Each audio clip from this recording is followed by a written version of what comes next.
கர்த்தருடைய பரிசுத்த நாமத்துக்கு மகிமை.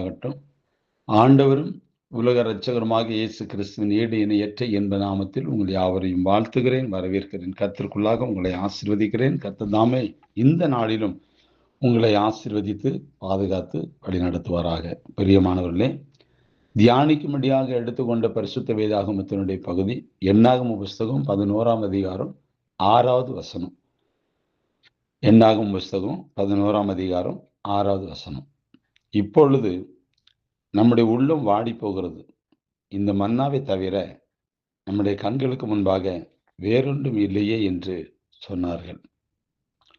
நம்முடைய கண்களுக்கு முன்பாக வேறொன்றும் இல்லையே.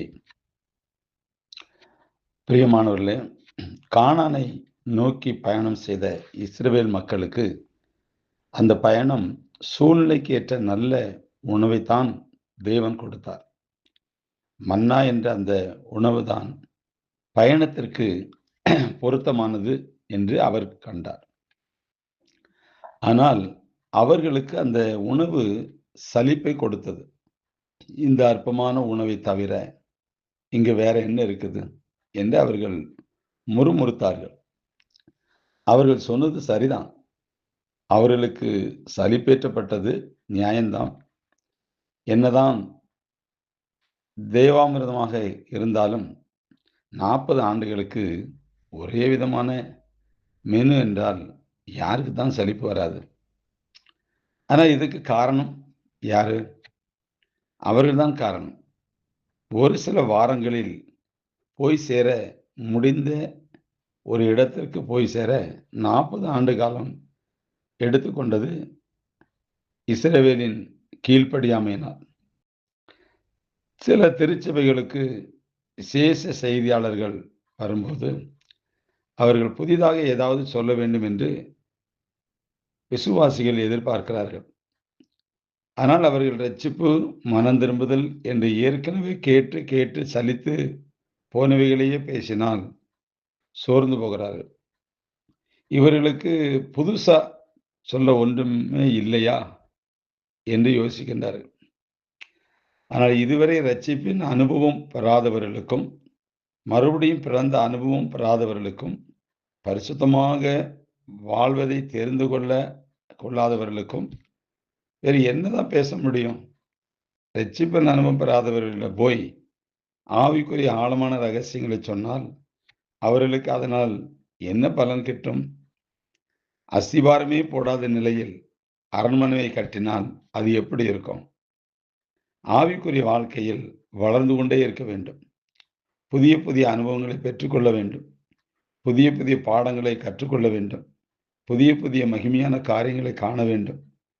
இல்லையேல் சலிப்பு வந்துவிடும். அந்த ஆவிக்குரிய வாழ்க்கை சுவையாயிராது.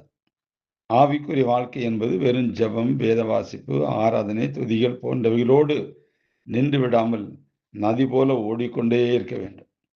புதிய புதிய அனுபவங்களை நோக்கி கால்கள் வேகமாக செல்ல வேண்டும். அன்பார்ந்தவர்களே,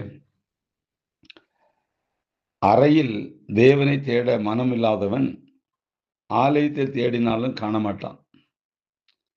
இந்த கீழ்ப்படியாமையினால 40 ஆண்டு காலங்கள் நாம் அப்படி இருக்கக்கூடாது. சலிப்பு தட்டுது, வாழ்க்கை சலிப்பு தட்டுது. என்ன வாழ்க்கையா? என்ன வாழ்க்கை? என்ன வாழ்ந்துட்டோம்? என்ன பெருசா?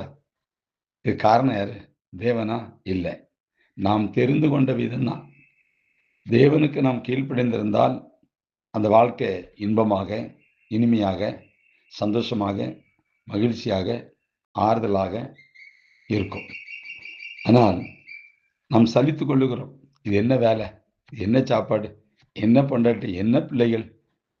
என்ன தொழில்?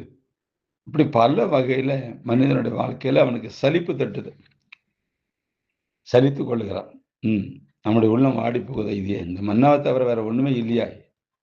வீட்டில் மனைவிட்ட சொல்கிறேன், இந்த குழம்பை தவிர வேற ஒன்றுமே இல்லையா? இந்த சலிப்புக்கு காரணம் நம்முடைய வாழ்க்கையில் நாம் அதை பரிசோதிக்க வேண்டும், தற்பரிசோதனை செய்ய வேண்டும். சலித்து கொள்ளக்கூடாது. நான் தேவனுக்கு முன்பாகவும் நான் மற்றவர்களுக்கு முன்பாகவும் எப்படிப்பட்டவளாய் இருக்கிறேன் என்பதை யோசித்து நாம் செயல்படுமானால் நிச்சயமாகவே வாழ்க்கை இன்பமாக இருக்கும். கர்த்தர் உங்களை ஆசீர்வதிப்பார். God bless you.